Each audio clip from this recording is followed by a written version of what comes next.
Quick intro to the prep command line tool. The syntax is prep, begin regular expression, terminate regular expression, grammar specification, and reformatting specification. Comes from stood in, goes to stood out.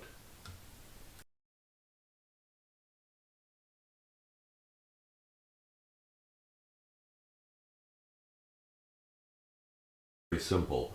We input an A followed by a C. We pattern match for a block from A all the way up to C, and then once we found that block, we replace the block with a single asterisk. And that is done in by breaking the input down into three different pieces: the front, the block, and the tail. For this first example, we have a grammar which is very simple. It just says it has two rules, main and rule A. Main just calls rule A. Rule A pattern matches for a single lowercase a. Once that's found, it starts up the reformatter, which is this stuff down here, the glue file. And the glue file contains the same the rules with the same names as in the grammar. So whenever a main is matched, it calls this rule here. That rule says I need to find the value of the rule A and bind it to this parameter. So then it calls the rule A. Rule A gets as its input a single character, which was pattern matched by the pattern matcher. So that little c gets filled in with an actual value of a little a, and then we use JavaScript template string syntax to return the value that was matched, which in this case will evaluate to a string with an a in it. That gets returned to here, to this parameter. This parameter then gets thrown away, and we return a string containing only a single character star in it. Really simple. We start with an input of A followed by a B followed by a C. We look for a block which contains an A and a B and stops at C. When we find that block, we replace it with a single asterisk. Again, we just break this down into three pieces and then work on it. The second test is almost as simple as the first. We have, again, only two rules, main and rule A. The difference here is that rule A matches for an A followed by a B instead of just an A. When all that's been matched, we then invoke these two rules down here. First, we come down to this rule. It says it passes the string that was matched, AB, which I called 2C, and then we return that value of 2C back up the tree to here. From here, we again throw away the result and replace whatever was matched by a star. For the third test, we reuse the test2 grammar and test2 glue files, rewrite files, and we use a different input. This is ABC followed by ABC. And here we're looking for blocks of AB stopping at C. There's one block and then another block. Once we find those blocks, the first time through we find the block and we replace the AB with a star. And then we rematch. We find another AB down here stopping at the C, and we replace that with a star, and then we get a final result which is star C star C. Again, as I said earlier, we reuse the test2.om and the test2.glue files. We invoke it the same way, but we give it a slightly different input, test3. To reiterate, the invocation of test3 says call prep, look for an AB, and then finish the block whenever you see a C. And when you find a block like that, so AB goes into pattern matching of test2.om, and and once it's been pattern matched, it goes to test2.glue, and then it repeats the process as many times as necessary until it has nothing left to do, and then it gives the result. This is very similar to test 3, which is very similar to test 2. The main difference is that we input something slightly different, and the command line is slightly different. And in the end, we're pattern matching AB, replace it with a star, then we look for another AB, replaced by a star, then we look for another AB and replace it with a star, and in the end, we come up with star, star, star, C. And here's the slightly modified command line for running test 4. We start blocks by matching for an AB, and we stop blocks on the first AB, the next AB that we see, or on a C, and we give it the input of the new input test for it. We run a much longer string containing new lines in it through the tester, and we change the command line to pattern match from the beginning to the end. And whatever we match, the whole thing gets replaced by a string that says less than, elided, greater than. For this fifth test, we have a multi-line input, hello world, third line, empty, a new line with an empty line in it. We have a pattern match that says call rule any one or more times. Rule any accepts any one character, but because it's being called up here, it gets called over and over and over again, one or more times. Once the pattern matching is finished, we go down here and we replace, as before, here we use the @ syntax saying that we got a tree of more than one possibility coming in, and we throw all of that away and replace it by this string elided. Do something more interesting.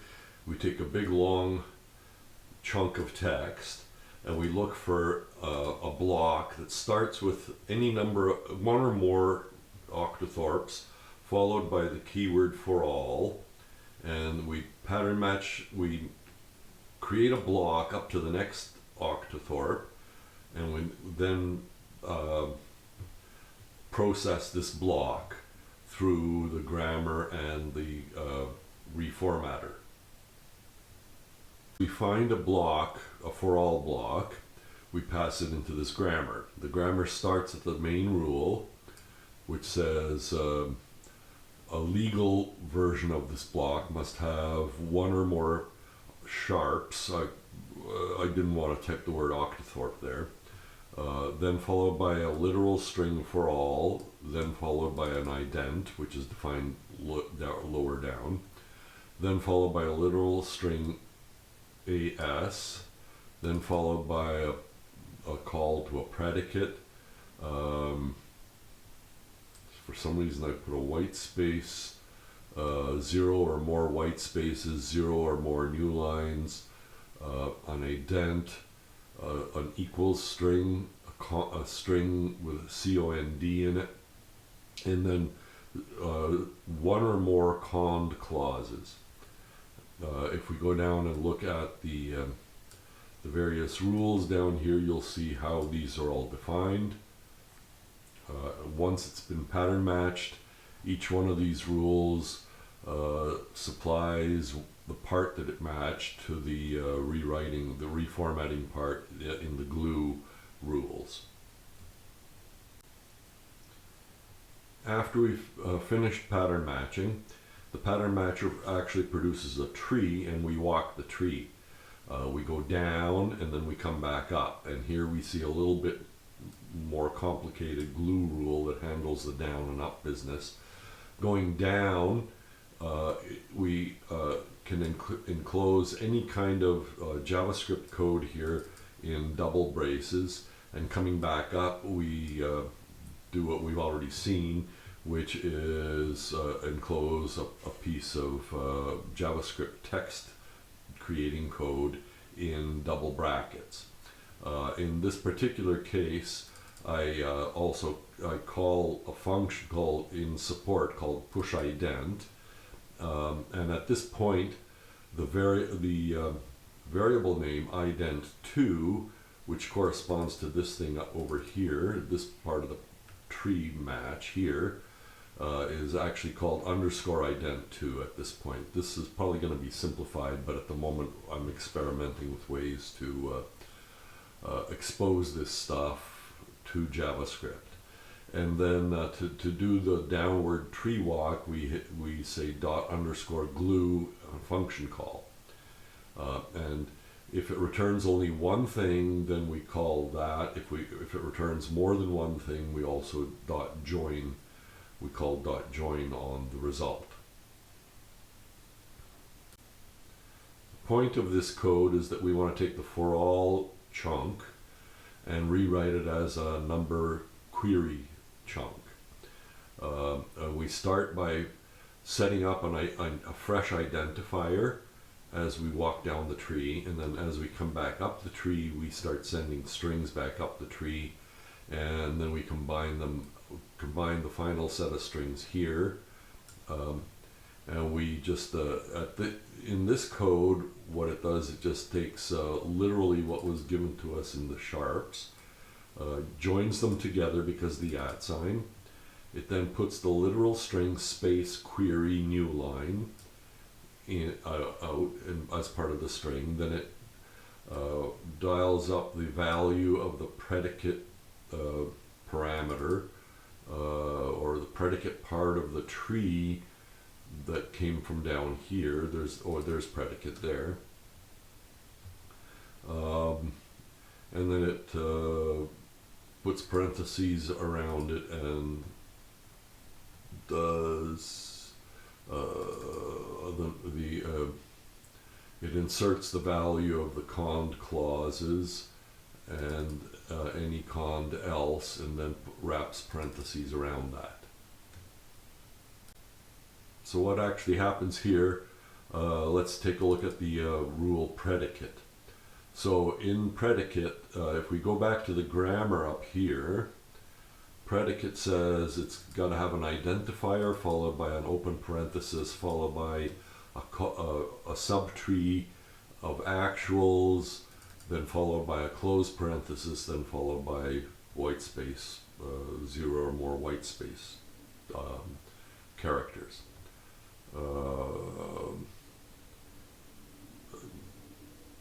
I'll stop for a moment. So when we match a predicate, we get an identifier, which gets parsed down here. It's a first character followed by a bunch of other characters. It gets glued together into a single string that gets returned back up here. Then we get the constant k left parenthesis. Then we get we call something called actuals, which is down here. We also get something which is a constant right parenthesis, and then we get 0 or more white space characters. I'm not even sure. I grew this stuff while I was testing, and I obviously I was writing lexical rules at the beginning, and then I switched to using predicate is a lexical rule, so it will try to match character by character without skipping white spaces. So I had to stick in a white space catcher, and then when it gets all this stuff and it's coming back up, then we glue together a string that consists of the identifier followed by the open parenthesis followed by whatever the actual string is, followed by a closed parenthesis followed by a space, and nothing else. We threw away the white space, and that's about it. And then we return it back up here into predicate, up to here predicate, which ends up in this part of the string, and then we glue it all together and we get a final string, which is all the stuff we didn't touch plus the stuff we did touch, which is the for all block. We replace the for all block by a bunch of code that starts with the number sign query. The command that kicks all of this stuff off says look for a block that starts with one or more number signs followed by a for all. The block ends on the next number sign, set of number signs followed by a space. When we find that block, we then hand it to the for all pattern match in grammar.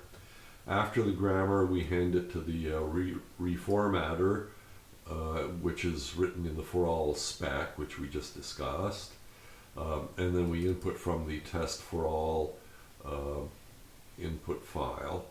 And we there's a new line here. Well, the text editor has folded this. So that actually says minus support equals some directory that's defined elsewhere in the shell script and calls support.js. I've got it in an editor here. Is pretty simple. It just exports two things, push ident and get ident, both of which are functions. It keeps an internal ident stack but does not export it.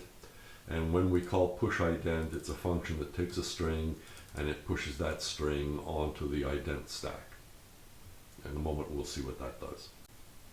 If we look at the source code of the test for all text, then we see the block that we're working on is this block here. There we go. Got it. And so it'll say the pattern matcher will try to pattern match that, and then it'll match this as the ident that we saw in the previous thing. Then it sees the keyword as, and then it sees a prologue clause, and then it will process these other clauses all the way to an else. This syntax is that so once we get into the for all, we want to set up a variable called direction, and we want to do it on a condition. And the condition is if this is true, then we want the direction to be the word input. Otherwise we try this, it's output. Otherwise we try that, it's pervasive input, pervasive output. And if all of those fail, then it becomes the question mark. And then later on we test the question mark and then fail if we see a question mark in here. I've run into the situation where I've written a whole pile of markdown-ish queries against the fact base and in prologue style. But what happens is that the query silently fails due to the way prologue works if any of the query clauses are false. What I really wanted was to say if you match the first clause, then all the other clauses must be true. And what we're going to do here is produce an implicit for all on all the existing code, wrap it in that, and then pump it up. The rule for matching implicit for alls consists of basically one line of interesting code. The rest of it is just helper stuff. And it's broken up into three rough pieces. There's the header, the first rule, and then the rest of the rules. Here we see an interesting pattern matching trick. We match the same pattern from two different places. This is essentially a no-op at the grammar level, but at the reformatting level we will want to know whether it came from here or from here. Here's the pattern matching trick again. Here are the two rules that match the same kind of thing, and you'll see that the output is different for each case. What we want to accomplish here is to match the incoming code and then format the just dump the first one that we see, first clause that we see, as is, but the rest of the clauses get dumped with an error message wrapped around them. And that's what this reformatting does. And here's the way we invoke that command. We call it prep. The start, look for a start that has numbers followed by a space followed by query, ends with the next number sign, numbers with a space. We then call implicit for all.ohm, and then we pass the result to implicit.forall.glue. We have a support file here. There we go. And from there to there, that's the support file. The input comes from this test case, this test file, and in this particular case, we dump the output into something called a file called temp.